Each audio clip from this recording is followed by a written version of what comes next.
Bonjour à tous. Alors vous savez qu'il y a un rituel en France tous les ans, tous les 2 ans, 2 fois par an. Quand il y a du grabuge en Israël et entre les Israéliens et les Palestiniens, il y a des manifestations dites exotiques en France qui appellent à la destruction d'Israël, au boycottage d'Israël pour les plus gentils, ou pour certains qui sont assez honnêtes avec eux-mêmes, à la destruction ou à la disparition des Juifs, ou à la déportation des Juifs. Alors, est-ce qu'il y a une raison en fait d'être parano? Parce que les manifestations comme ça, il n'y en a pas 36 en France. Je veux dire, il n'y a pas 36 sujets voilà. C'est souvent en fait le même sujet. Alors la première chose, c'est que ces manifestants se soucient, disent se soucier des Palestiniens. Pourquoi pas, hein? Je veux dire, moi j'ai des amis qui se soucient des Tibétains et d'autres qui se soucient d'autres populations. Donc pourquoi pas, on a les causes qu'on veut, qu'on souhaite.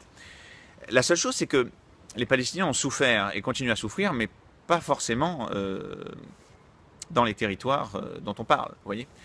D'ailleurs, quand j'y pense, en 1970, quand Yasser Arafat a voulu créer son État palestinien en Jordanie, hein, puisque la population majoritaire est palestinienne, les Palestiniens se sont fait massacrer par le petit roi de Jordanie. On estime entre 10 000 et 25 000 morts, mais je pense que c'est plus proche de 25 000.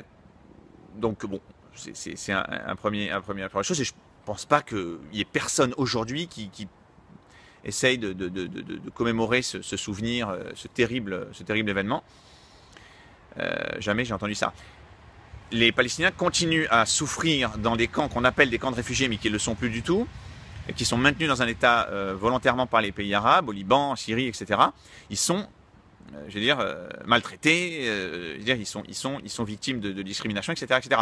Les Palestiniens en Jordanie, qui sont majoritaires, sont discriminés en Jordanie continuellement.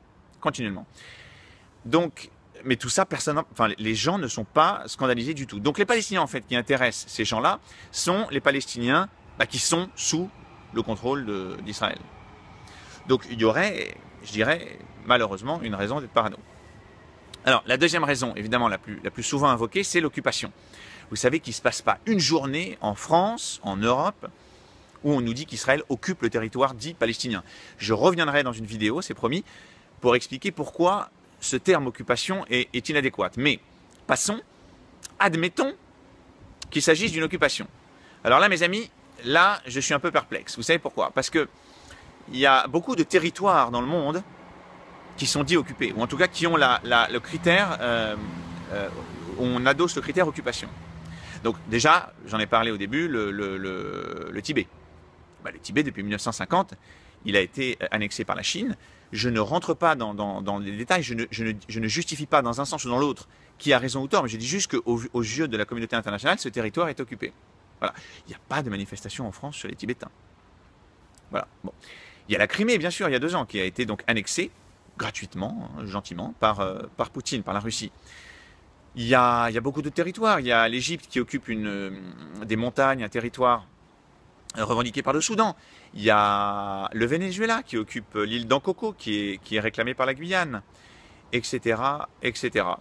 Donc il y en a beaucoup des territoires. Mais il n'y a pas ce même engouement, ou en tout cas cette même préoccupation de la population française et européenne pour ces fameux territoires occupés. Les territoires occupés qui préoccupent les gens, en tout cas certaines personnes, une certaine partie de la population, ce sont ces territoires-là. Bon.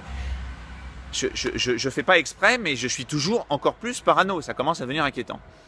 La troisième raison qui est répétée, le troisième motif qui est répété sans arrêt par les journalistes, qui ne font que du copier-coller de l'AFP, c'est que, vous comprenez, la communauté musulmane, ou une grande partie de la population musulmane en France, se sent donc concernée par le sort des Palestiniens, qui sont eux-mêmes musulmans, je vous apprends rien, en tout cas en majorité, et donc elle montre sa solidarité en manifestant dans les rues, en descendant, en criant donc, en défendant le sort des en défendant pardon, le sort des Palestiniens.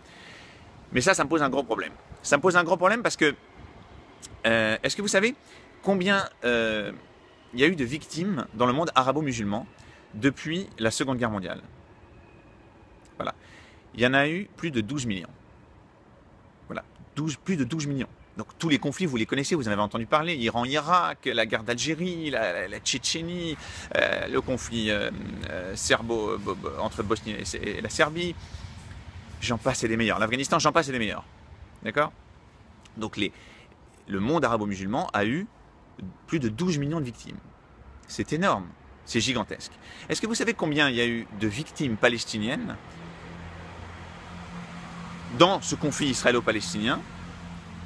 Il y en a eu 7400 depuis 1967, donc depuis le jour où on accuse Israël d'occuper ce territoire, suite à la guerre des 6 jours, provoquée par les Arabes. Donc, 7400 d'un côté, 12 millions. S'il y a une solidarité musulmane, je m'attends quand même à ce qu'elle s'exprime, dans ce cas-là, partout en fait. C'est-à-dire que j'attends de mes concitoyens musulmans en France, ou en tout cas de ceux qui manifestent contre Israël, de manifester pour tous les musulmans. Et puis encore aujourd'hui, ce qui se passe en Syrie, c'est atroce. Vous voyez, quand les États-Unis et l'Angleterre ont envahi l'Irak pour déloger Saddam Hussein, au cours de la fameuse bataille de Fallujah, on estime qu'il y a 36% des victimes qui avaient moins de 15 ans.